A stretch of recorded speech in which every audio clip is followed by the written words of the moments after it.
नमस्कार दोस्तों, NDTV explainer के एक और एपिसोड के साथ मैं हूं अनंत भट्ट और मेरे साथ हैं हमारे साइंस एडिटर पल्लव बागला जी। तो आज हम बात नमस्कार। करेंगे सुनीता विलियम्स और बुश विल्मोर की, जो इस समय अंतरिक्ष स्पेस स्टेशन पर हैं। 8 दिन की इनकी यात्रा थी, लेकिन 8 महीने की हो चुकी है।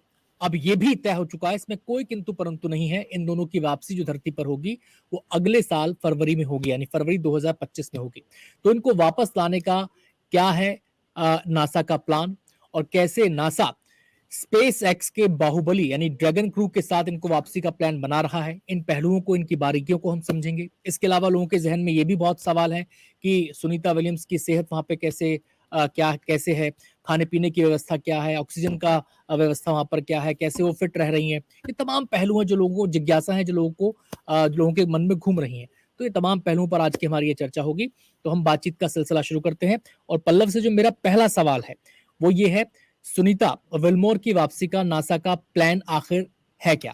देखिए, पहले तो अपने दर्शकों को ये बता दें कि एस्ट्रोनॉट सुनीता विलियम्स अंतरिक्ष स्टेशन पे सेफ है जी। उनकी जान को कोई जोखिम नहीं है, और वो अकेली एस्ट्रोनॉट नहीं है इंटरनेशनल स्पेस स्टेशन पे। उनके संग 8 और एस्ट्रोनॉट हैं, तो टोटल 9 एस्ट्रोनॉट हैं इंटरनेशनल स्पेस स्टेशन पे आज। और हो सकता है अभी वो इंटरनेशनल स्टेशन आपके और हमारे सर के ऊपर से ही गुजर रहा हो, तो वो वहां पे सेफ हैं। और उससे ज्यादा कोई सुरक्षित जगह अंतरिक्ष में उनके लिए नहीं है। अब आने का टाइम जो है उनका वो बढ़ गया है। ये टेस्ट फ्लाइट पे गए थे, दोनों दोनों टेस्ट पायलट हैं, दोनों बहुत एक्सपीरियंस्ड एस्ट्रोनॉट्स हैं। इनको रिस्क पता था, और ये जब बोला गया था 8 दिन का मिशन है, अब वो बढ़ के 2 महीने से ज्यादा तो अंतरिक्ष में रह ही चुके हैं, और अब फरवरी 2025 में लौटेंगे और स्पेस एक्स के क्रू ड्रैगन से लौटेंगे। लेकिन हाँ, ये सुरक्षित हैं, और मैंने पहले भी कहा है अगर सब कुछ अच्छा रहा तो एस्ट्रोनॉट सुनीता विलियम्स अपना पसंदीदा खाना जो है समोसा, वो आके धरती पे जरूर खाएंगे।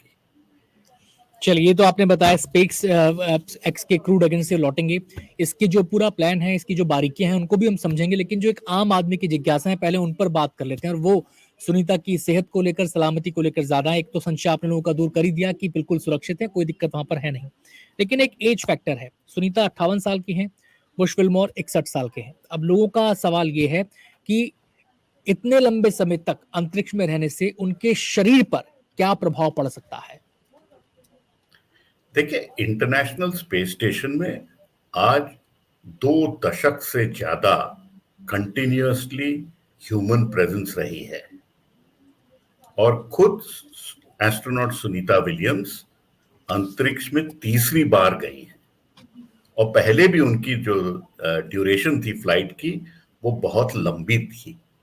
तो और इस वक्त भी जो उनकी ड्यूरेशन है, वो जो नॉर्मल एस्ट्रोनॉट्स का ड्यूरेशन होता है अंतरिक्ष में 8 महीने का, वही है। तो उससे ज्यादा उनको रिस्क नहीं है। हाँ, एज का फैक्टर है, लेकिन ये जब अंतरिक्ष में फ्लाइट ली थी एस्ट्रोनॉट सुनीता विलियम्स और एस्ट्रोनॉट बुच विल्मोर ने, तो उनको पता था, और ये रिस्क उसके संग जोड़ा गया था।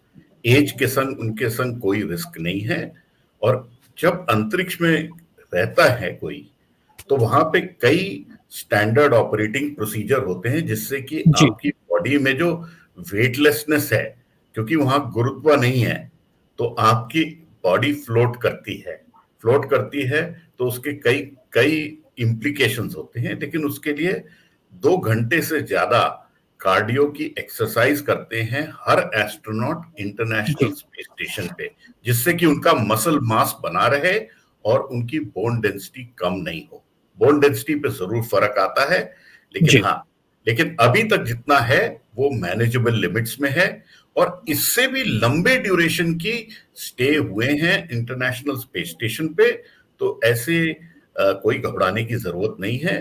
नासा का कहना है कि ये नॉर्मल है, और नॉर्मल ड्यूरेशन से ज्यादा नहीं है, तो रिस्क कोई बहुत बड़ा नहीं है। वो कहने के लिए है कि 8 दिन का मिशन था, 8 महीने का हो गया तो चिंता की बात है, लेकिन ये सब प्रोफेशनल एस्ट्रोनॉट्स हैं। ये अपनी जिंदगी अंतरिक्ष में ही बिताना चाहते हैं। पिछली बारी जब मैंने एस्ट्रोनॉट सुनीता विलियम्स को पर्सनली इंटरव्यू किया था, तब जी। उन्होंने कहा था कि अंतरिक्ष में जाना is like going back home, माने अंतरिक्ष स्टेशन जो है उनका दूसरा घर है, तो वहां पे वो खुश होंगी। पल्लव, आपने मांसपेशियों का जिक्र किया, आपने बोन डेंसिटी का जिक्र किया, उस शरीर का ही हमारा हिस्सा है हमारी आंखें, उससे जुड़ा सवाल लोगों के मन में है कि आंखों पर क्या कोई असर पड़ता है। एक जो टर्म है इसका जिक्र भी आ रहा है इस दौरान खबरों के अंदर, वो है स्पेस एनीमिया। ये क्या होता है, क्या इसका भी डर होता है?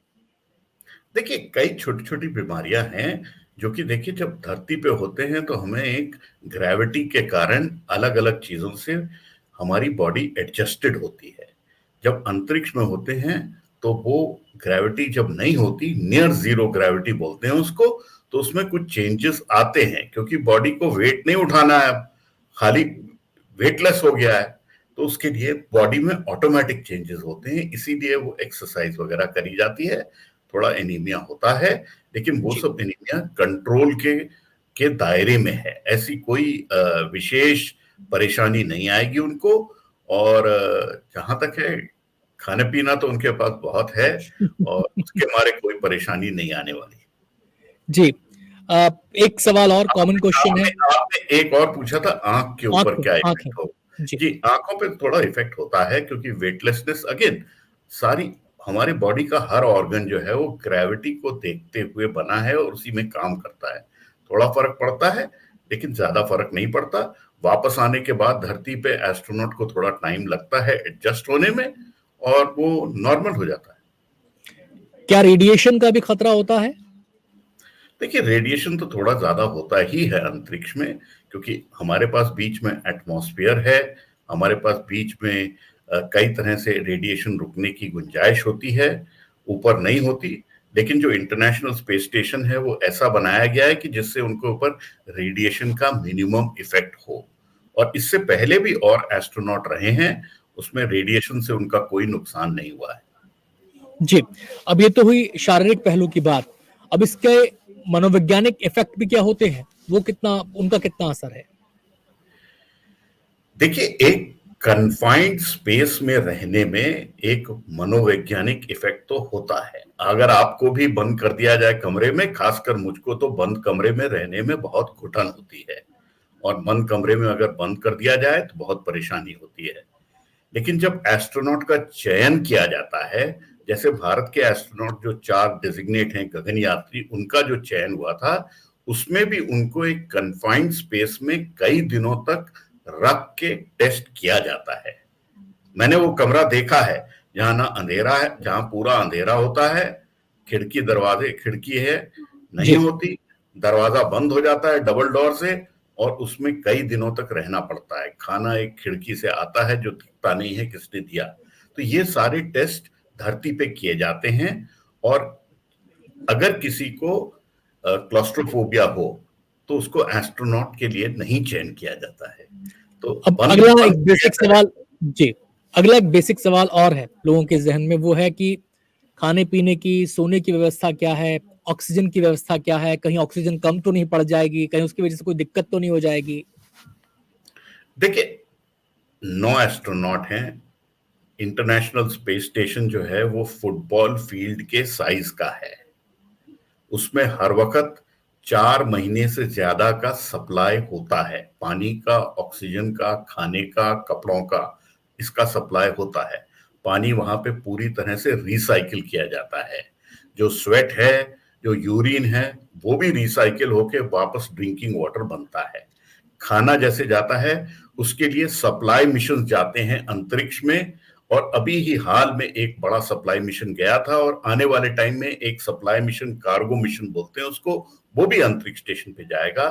तो नासा का कहना है कि खाने की कोई कमी नहीं है, ऑक्सीजन की कोई कमी नहीं है, पानी की कोई कमी नहीं है।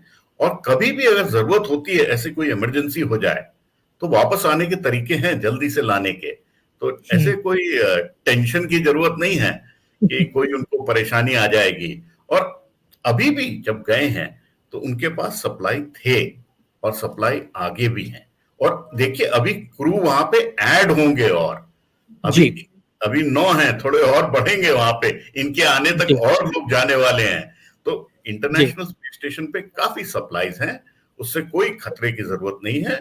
और जो सुनीता विलियम ने मेरे को बताया था कि इनकी इस बारी की जो पसंदीदा खाना है, हर एस्ट्रोनॉट को अपना खाना ले जाने का एक चॉइस होता है। पिछली बारी जब वो अंतरिक्ष में गई थी तब समोसे लेके गई थी। इस बारी उनकी पसंदीदा डिश जो है वो फिश करी है, तो फिश करी जी वो लेके गई हैं। और उम्मीद है मुझे कि जो सप्लाई मिशन जाएंगे उसमें उनके लिए शायद फिश करी भी जाएगी। समोसे भी और होंगे, फिश करी भी। समोसे का तो पता नहीं, लेकिन फिश करी तो शायद जरूर होगी। और जी उन्होंने पहले ही भी कहा था मेरे से कि उनके पास अपना एक लकी चार्म है, भगवान गणेश उनके संग, और भगवत गीता वो अंतरिक्ष में लेके जाती हैं। तो वो हरदम से मेरे से भी उन्होंने कहा था कि भगवान गणेश जो है उन मेरे लकी चार्म हैं और वो मेरी सुरक्षा करते हैं। जी। अगला सवाल मेरा, एस्ट्रोनॉट्स की जो फिजिकल मेंटल स्ट्रेंथ होती है स्पेस स्टेशन में, उसके लिए क्या व्यवस्था होती है? देखिए अंतरिक्ष स्टेशन में उनके पास आपस में बातचीत करने के लिए बहुत गुंजाइश होती है। उनके लिए टाइम फिक्स्ड होता है, किस टाइम वो काम करते हैं, किस टाइम सोते हैं, और सोने की भी बड़ी सही से व्यवस्था है। और क्योंकि वेटलेसनेस है तो वहां पे आप लेट के सोएं या खड़े होके सोएं, दोनों में कोई फर्क नहीं होता। तो बेड जो है उनके वो जमीन पे, जो अगर कहा जाए इंटरनेशनल स्पेस स्टेशन की जो जमीन है उस पे भी होते हैं, साइड वॉल्स पे भी होते हैं और छत पे भी होते हैं। तो इस तरह के क्यूबिकल होते हैं जिसमें कि वो लोग सो पाते हैं। देखिए फर्क तो जरूर आता है जब वेटलेसनेस सिचुएशन में हो और वेट वेट धरती की बात हो तो फर्क होता है। यहाँ खिड़की खोल के आप बाहर देख सकते हैं, चिड़िया चिड़िया सुनाई देती है, घर वाले मिलते हैं। जैसे सुनीता विलियम्स को खुद अपने कुत्ते के संग समय बिताना पसंद है, तो वो बीच पे जाती हैं अपने कुत्ते के साथ। वो चीजें नहीं हो सकती, लेकिन वहां पे व्यवस्था है उनके लिए। और जहां तक रही बात, उनके पास इंटरनेट का भी एक्सेस होता है और उनके पास टेलीफोन की सुविधा भी है। वो अपनी फैमिली के संग बातचीत भी कर सकती हैं। मैंने पिछली बारी उनसे, जब उन्होंने मेरे को बताया था कि वो टेलीफोन पे बात कर सकती हैं, तो मैंने पूछा था उनसे, क्या आपने कभी अंतरिक्ष से रॉन्ग नंबर डायल किया है? तो उन्होंने कहा हाँ, और रॉन्ग नंबर हमारा डायल हो जाता है। तो देखिए हो सकता है आपके पास ही कॉल आ जाए सुनीता विलियम्स का बात करने के लिए रॉन्ग नंबर पे। हो सकता है, ऐसा क्यों नहीं हो सकता? तो ऐसा, तो उनके पास बहुत सुविधा है। और जी मैंने कहा ना, जैसे वो उनके पास अपने मनोविज्ञान को संभालने के लिए वो भगवत गीता लेके जाती हैं। पता इस बारी का कंफर्मेशन नहीं है कि लेके गई है कि नहीं, लेकिन ले गई हूं क्योंकि पिछली बारी भी ले गई थी। और आपस में बातचीत करके, और नीचे भी उनसे बातचीत करने के लिए बहुत लोग स्पेशलिस्ट होते हैं। तो जी उसका भी कोई अ, अभी तक कहीं से कोई ऐसा इंडिकेशन नहीं आया है कि उनके मनोविज्ञान पे कोई फर्क पड़ा हो। और ये लंबा होने का जो मिशन है, आपने देखा था जब अंतरिक्ष स्टेशन पे घुसी थी तो वो डांस करते हुए अंदर गई थी। जी जी, तो पहला जैसे शॉट उनका वही दिखा था, सबने, पूरी पहला दुनिया ने शॉट देखा में था। दिखा था कि वो पूरी दुनिया ने देखा कि वो डांस करती जी हुई अंदर गई थी। और वहां पे हर एस्ट्रोनॉट का मंशा होती है कि लंबे से लंबा ड्यूरेशन वो ऊपर बिताए। जैसे आपकी मेरी मंशा होती है ऑन एयर पे बातचीत करने की और लोगों से रूबरू होने की, वैसे ही जी हर एस्ट्रोनॉट की इच्छा होती है कि वो अंतरिक्ष में जाए। और हर एस्ट्रोनॉट को टाइम बहुत बहुत साल बाद मिलता है अंतरिक्ष में जाने का। तो जी। इनको अगर मौका मिला है तो ये वहां पे जरूर बहुत खुशी से काम कर रही होंगी। ये आने पे सेहत मैं जरूर सलामती, पूछूंगा जी उनसे। सेहत सलामती से जुड़े सवाल हमने लिए। अब वो जरा उस प्लान के बारे में बात कर लेते हैं। स्पेस ड्रैगन क्रू के जरिए वापसी होगी। अब लोग ये सोच रहे हैं कि भी जो स्टार लाइनर था वो तो अपने टेस्ट मिशन पर था। अब ये क्रू ड्रैगन जो है, बहुत सारे लोग जो कि जुड़े हुए नहीं है इस चीज से, वो नहीं जानते इसके बारे में। अब ये क्रू ड्रैगन जो है कितनी बार स्पेस मिशन पर जा चुका है, ये एक साधारण सा सवाल लोगों के मन में आता है। पहले पहले इसका जवाब दे दें कि जो बोइंग का स्टार लाइनर है वो अंतरिक्ष में नहीं छोड़ा जाएगा। नासा ने बताया है कि 6 सितंबर को उसकी वापसी होगी अंतरिक्ष से, और वो अमेरिका में लैंड करेगा, लेकिन बगैर क्रू से आएगा उसमें। और इससे पहले 2 मिशन हुए हैं बोइंग स्टारलाइनर के, जिसमें कि क्रू नहीं था, माने एस्ट्रोनॉट नहीं थे। वो केपेबल है इंडिपेंडेंटली विदाउट एस्ट्रोनॉट वापस आने के। तो तो जब ये नासा ने डिसीजन दिया कि उसमें एस्ट्रोनॉट के संग वापस लाएं या बगैर क्रू के लाएं, बोइंग का कहना था कि आप एस्ट्रोनॉट से लाओ या बगैर एस्ट्रोनॉट से लाओ, स्टार लाइनर वापस आ जाएगा। तो उम्मीद यह है कि 6 तारीख को बोइंग स्टार लाइनर को वहां से अनडॉक करके और वो 6 घंटे में वापस धरती पे आ जाएगा। बाकी उसकी टेस्टिंग होगी। और फिर देखिए, एक बड़ा मुश्किल सवाल था नासा के मन में कि बोइंग स्टारलाइनर पे भी लाएं या आने वाले क्रू ड्रैगन पे ले आएं। दोनों में रिस्क है। एक में कुछ खराबी है और दूसरा स्पेसक्राफ्ट कभी ऐसे बदला नहीं गया। जो जाता है एस्ट्रोनॉट वो उसी स्पेसक्राफ्ट से लौटता है, क्योंकि उनके स्पेस सूट और उनकी ट्रेनिंग उसी के लिए होती है। तो ये रिस्क असेस किया उन्होंने और ये रिस्क उनको लगा कि क्रू ड्रैगन से लाना सेफर है, इसलिए वो क्रू ड्रैगन से ला रहे हैं। और सितंबर के महीने में ही क्रू ड्रैगन जो है वो अंतरिक्ष में जाएगा। पहले उस क्रू ड्रैगन की फ्लाइट पे 4 एस्ट्रोनॉट जाने थे, अब उसमें 2 सीट खाली रखी गई हैं। 2 एस्ट्रोनॉट जाएंगे और वो फरवरी तक वहां रुकेंगे और उसके बाद जब वो लौटेंगे तब वो 2 एस्ट्रोनॉट बुच विल्मोर और एस्ट्रोनॉट सुनीता विलियम वापस आएंगे। जो स्पेसएक्स का क्रू ड्रैगन है, ये भी एक बहुत उम्दा स्पेसक्राफ्ट है।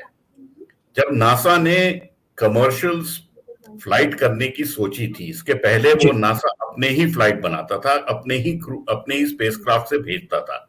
तब उन्होंने कहा कि हमें 2 चाहिए, एक स्पेसएक्स को कॉन्ट्रैक्ट दिया गया और एक बोइंग को दिया गया। स्पेसएक्स ने तो डिलीवर कर दिया अपना, और वो कई बारी ऊपर नीचे जा चुका है और बहुत सेफ है, स्पेसक्राफ्ट माना जाता है।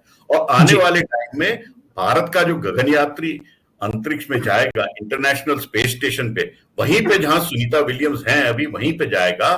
2025 में कभी होनी है फ्लाइट, वो भी स्पेसएक्स के क्रू ड्रैगन से ही जाएगा। तो स्पेसएक्स का क्रू ड्रैगन सेफ स्पेसक्राफ्ट है और उससे उम्मीद है कि 2025 में आराम से सुनीता विलियम्स वापस आएंगी। और देखिए, कहीं ना कहीं नासा के मन में एक बड़ा भय था, क्योंकि आप याद करिए 2003 के साल में भारतीय मूल की कल्पना चावला का स्पेस शटल के डिजास्टर में डेथ हुई थी, उनकी मौत हुई थी। और उससे पहले वो कोलंबिया का था और उसके पहले चैलेंजर का दो एक्सीडेंट हुए थे जिसमें 14 एस्ट्रोनॉट्स की मौत हुई थी। कहीं ना कहीं नासा के मन में यही था कि वो उस तरह का भयावह दृश्य फिर ना हो। तो उसको बचाने के लिए उन्होंने कहा कि रोक के क्रू ड्रैगन से ले आएंगे, उसमें टेंशन क्या है। मेरा अगला सवाल सर आपसे है कि ये स्पेस एक्स का जो यान है, ये क्रू ड्रैगन जो है, ये स्पेस स्टेशन के लिए उड़ान कब भरेगा? ये मिशन की शुरुआत कब होगी? स्पेस एक्स के मिशन की उड़ान जो है उसकी डेट मेरे ख्याल में भी फाइनल नहीं हुई है, लेकिन उन्होंने कहा है कि 26 सितंबर से पहले नहीं होगा। तो उसकी डेट आएगी और उसके बाद ही वो जाएंगे। और हर बारी जाने में कुछ 1 दिन, 4 दिन, 5 दिन का डिले हो जाता है कभी कभी, लेकिन वो स्लेटेड फ्लाइट है और 2 जो एस्ट्रोनॉट जाने उनका चयन हो गया है, उनकी ट्रेनिंग हो गई है कि किस तरह से जाएंगे और फिर वो वहां रुक के फिर वापस आएंगे फरवरी में। जी, स्टारलाइनर की वापसी क्या स्पेस एक्स के क्रू ड्रैगन से पहले हो जाएगी? बिल्कुल। अभी जैसे नासा ने अनाउंस किया है कि 6 सितंबर को बोइंग का स्टारलाइनर बगैर एस्ट्रोनॉट्स के, माने बगैर ह्यूमंस के, अनडॉक करेगा और ऑटोमेटिक ऑटोनॉमस मोड पे वो धरती पे आएगा। और 6 तारीख को ही 6 घंटे के अंदर वो अमेरिका के व्हाइट सैंड्स वाले बेस पे लैंड करेगा। तो और बोइंग का कहना है कि वो बिल्कुल सक्षम है और अच्छे से लैंड करेगा। अब वो नासा को डर था, तो नासा ने कहा नहीं भाई, हम अपने एस्ट्रोनॉट को नहीं बैठाएंगे उसमें, हम दूसरे व्हीकल से ले आएंगे। बस बदल दी उन्होंने, इतना ही किया है और ज्यादा फर्क नहीं किया है। आप डीटीसी की बस एक लीजिए या दूसरी लीजिए, उन्होंने अंतरिक्ष में जाने वाली बस बदल दी है बस। लास्ट सवाल सर मेरा आपसे, और वो है कि अब क्योंकि ड्यूरेशन बढ़ गई है सुनीता विलियम्स की स्पेस में रहने की, तो विल्मोर और सुनीता इस ड्यूरेशन के दौरान, इस पूरे स्टे के दौरान उनका मिशन क्या होगा? वहां पर कौन कौन से एक्सपेरिमेंट्स वो परफॉर्म करेंगे? क्या वो स्पेस वॉक भी करेंगे? इसके बारे में जरा बताएं। हाँ, देखिए, जब उनका मिशन का ड्यूरेशन छोटा था तब मेनली उनको टेस्ट जो बोइंग स्टारलाइनर के टेस्ट करने थे वही थे उनके मैनिफेस्ट में। लेकिन जब उनका ड्यूरेशन बढ़ गया तो जैसे नासा ने कहा है कि extra hands on the space station is always welcome. तो कुछ और लोग वहां पे होंगे तो उनके लिए अलग अलग साइंटिफिक एक्सपेरिमेंट्स डिजिग्नेट किए गए हैं। कुछ उन्होंने पूरे किए हैं, कुछ आने वाले टाइम में करेंगे। उसमें यस, दोनों एक्सपीरियंस्ड स्पेस वॉक करने के काबिल हैं, उनके लिए स्पेस सूट जा रहे हैं, जिससे कि आने वाले टाइम में उम्मीद है कि सुनीता विलियम्स स्पेस वॉक करेंगी। पहले उनका वर्ल्ड रिकॉर्ड था फीमेल्स में स्पेस वॉक करने का, तो ये उनको मौका शायद मिल जाए कि दोबारा लंबी स्पेस वॉक करने वाला रिकॉर्ड उनके नाम फिर से जुड़ जाए। और सुनीता विलियम्स से अगर आप मिलो तो बहुत धरती पकड़ हैं वो, बहुत बहुत सिंपल उनकी सोच है और बहुत सज्जन तरीके से बात करती हैं। और मुझे उम्मीद है कि देखिए हाल में हम खुद ही उनसे रूबरू होके बातचीत करेंगे। बहुत बहुत शुक्रिया पल्लव आपका इन तमाम सवालों के जवाब देने के लिए। उम्मीद करते हैं कि जो लोग सुनीता विलियम्स के वापसी प्लान के बारे में सोच रहे थे, उनकी सेहत सलामती के बारे में सोच रहे थे, उनकी तमाम जिज्ञासाएं हमारे एक्सप्लेनर के जरिए शांत हुई होंगी। तो आज एनडीटीवी एक्सप्लेनर में इतना ही। अगले हफ्ते फिर आपसे मुलाकात होगी किसी नए मुद्दे के साथ, उसको भी गहराई से समझेंगे, जानेंगे। पल्लव बहुत बहुत शुक्रिया आपका।